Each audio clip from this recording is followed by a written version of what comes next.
this travel day is a long drive. So we figured we continue multitasking and go on with our second half of questions, our most popular questions from you guys, our viewers. Hi, my name's Dan. Hi, I'm Dina. We are Rivers to Ridges RV. Rodeo's making an appearance. She decided to wake up.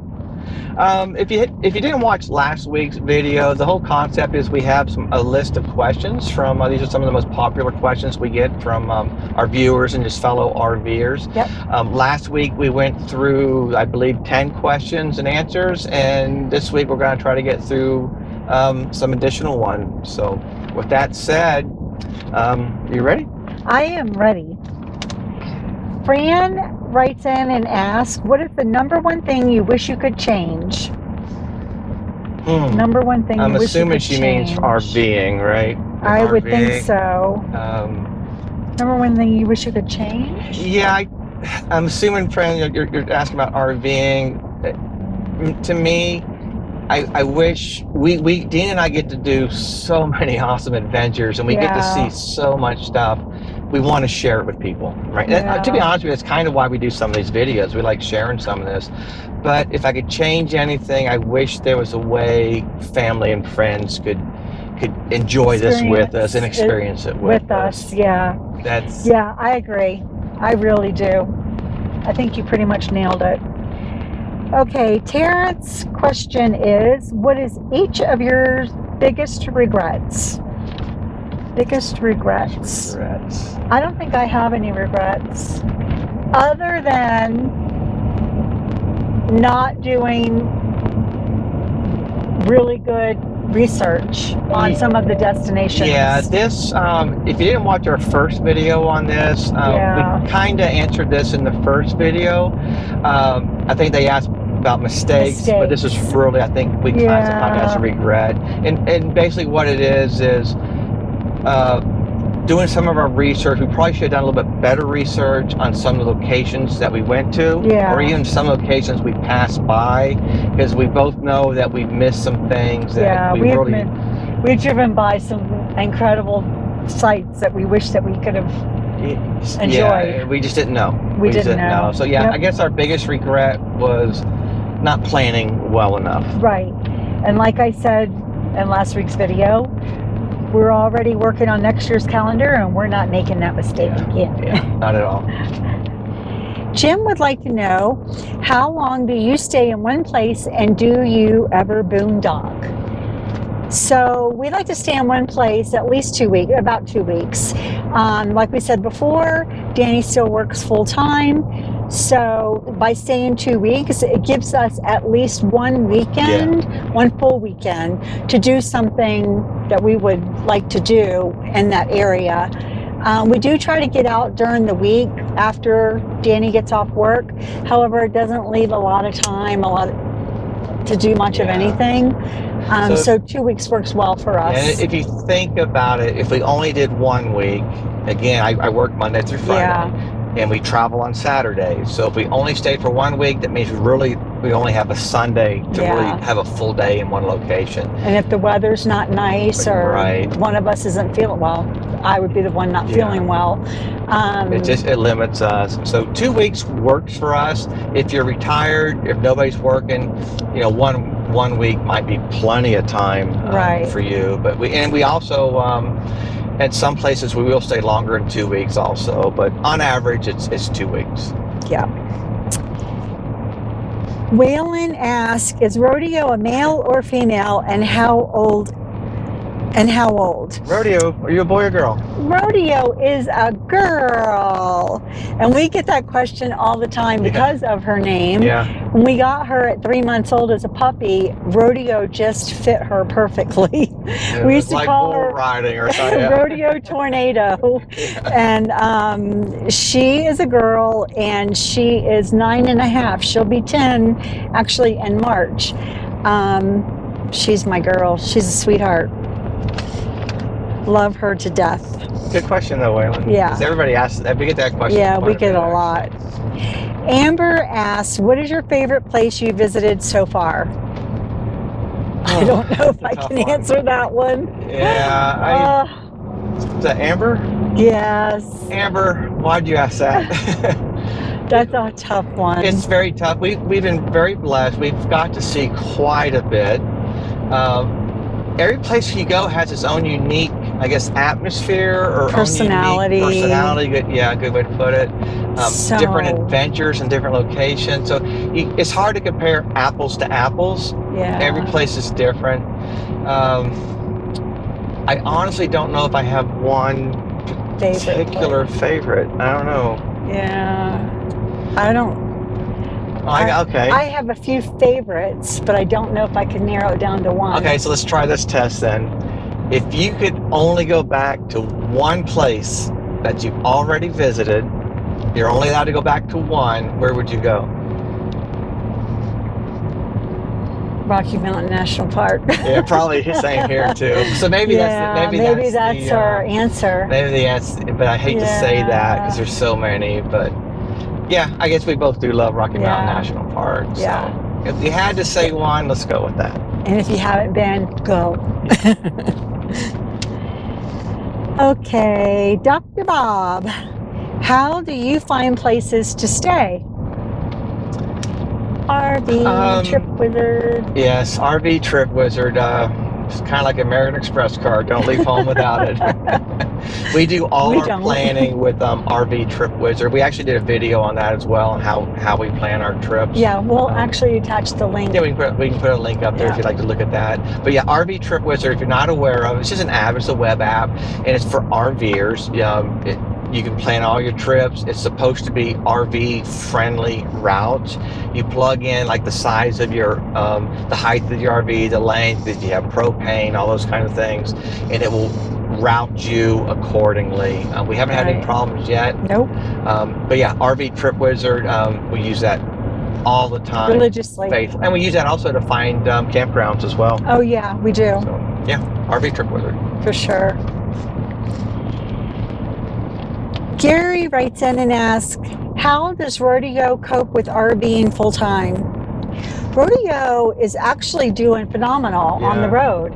When we first started, well, before we even started traveling, RVing, Rodeo was never really, like, she wanted to go with us, she wanted to be with us. She didn't like driving, though. But she didn't like riding. She didn't like the riding in the car or the truck to get there.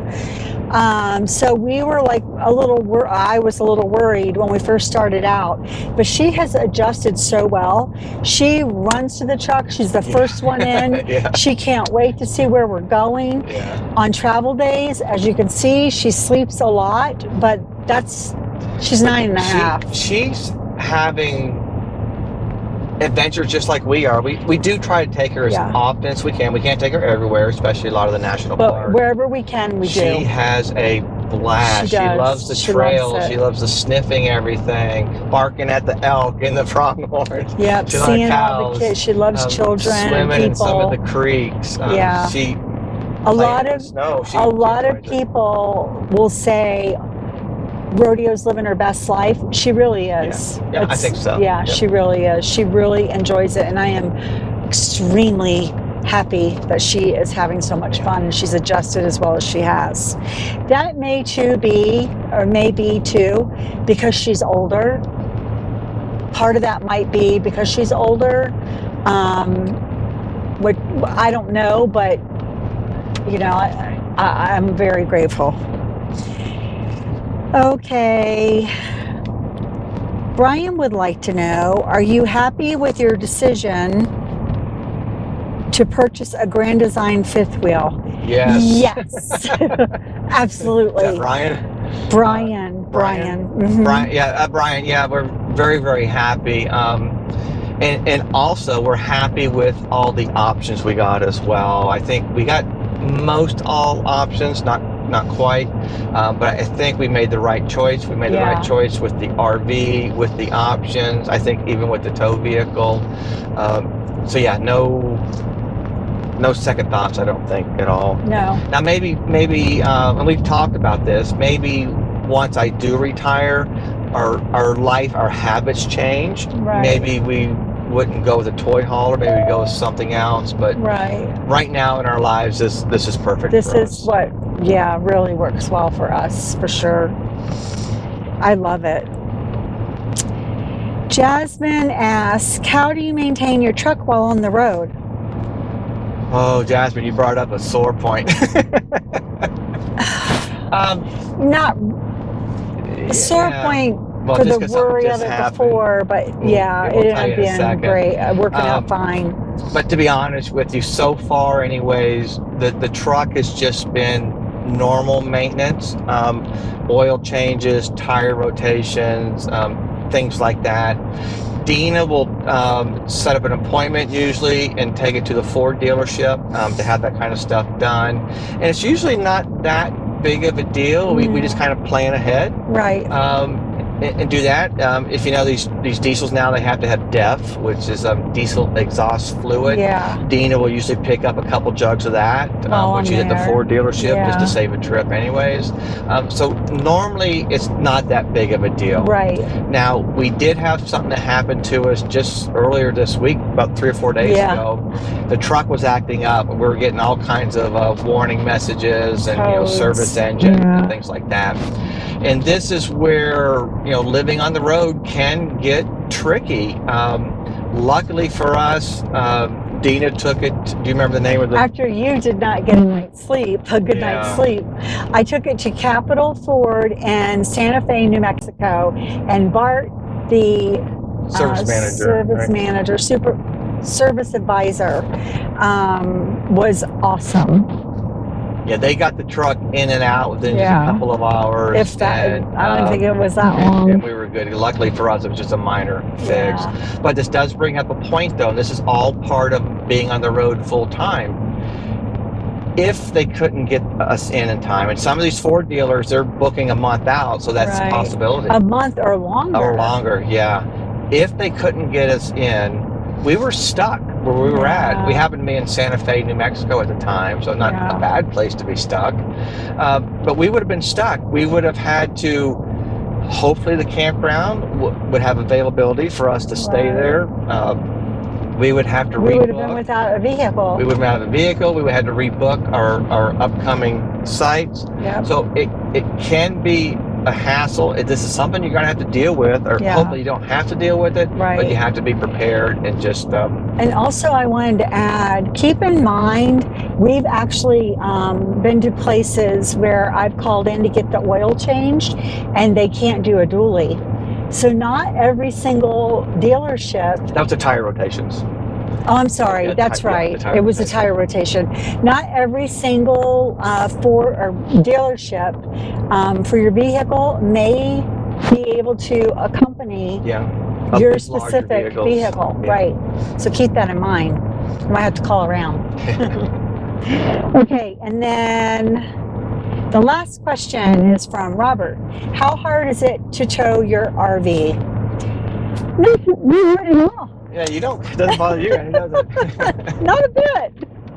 Okay, so to be honest, it's not difficult to tow an RV. I think the right word would be stressful. Yeah. We've been doing this for a while now, and it's still a little stressful. Now, we're on a nice interstate going through New Mexico right now with hardly any traffic. Yeah, so hardly any. This is about as stress-free as you're going to get. Right. But when you do go through towns or small cities, when you're stopping, making turns in town, going traffic, through canyons, over mountain passes, it does get very, very stressful. Yeah. And something that I don't think we understood until just recently, on travel days, that the night on a travel night, we're both tired. We're like exhausted. And the night before we leave. No, when we get there. Well, oh yes, after a travel day. I'm sorry, but you don't sleep the night before we leave. Yeah, and that's what I'm trying to. The point I'm trying to get. We didn't understand this at first. On a travel day that evening, we're beat. Yeah. We used to cook out on travel. We just don't, because we're so tired, and we could never figure it out. And another RVer actually mentioned that he gets nervous, extremely nervous on travel days, and he doesn't sleep. What is this? It's like a cowboy, I think. And he doesn't sleep. Yeah. So I think that answered our question is we probably don't sleep very well the night before, and that's why we're so tired on travel days. Yeah. But pulling an RV, it's not difficult. You have to respect it. You have to know what you're doing. I guess the biggest tip I would have would be wide turns. I'm still kind of surprised how the off tracking is on the fifth wheel. So yeah, and another thing is we don't travel more than 300 miles when we do travel because of the stress. Yeah, good him point. Not sleeping well, how we feel when we do get to the new destination. It takes a toll on you. You don't think it will, but it does. It does. It's not a Sunday drive. Yeah, it's really not a Sunday stroll. That's the list of questions that we had. Again, this was part 2. If you didn't watch part 1, go ahead and watch part 1 now. Hopefully you got something out of some of these questions and answers. Yeah. If you have any questions at all, we are more than happy to answer them. Yep. Leave comments below in the video, or if you want, you can actually email us questions as well. You can find our email address on the About tab on our homepage. It will have a Rivers to Ridges RV at gmail.com. You can find it there. But any questions at all, we are more than happy to answer them. And maybe we'll do another video if this works out. We can do more videos like this and answer more questions. Yeah, let us know if you have any questions that you'd like to add to our list. We'd love to hear from you. Thank you so much for watching. We hope you guys have a great week. Remember, always live life to the fullest. Safe travels and God bless.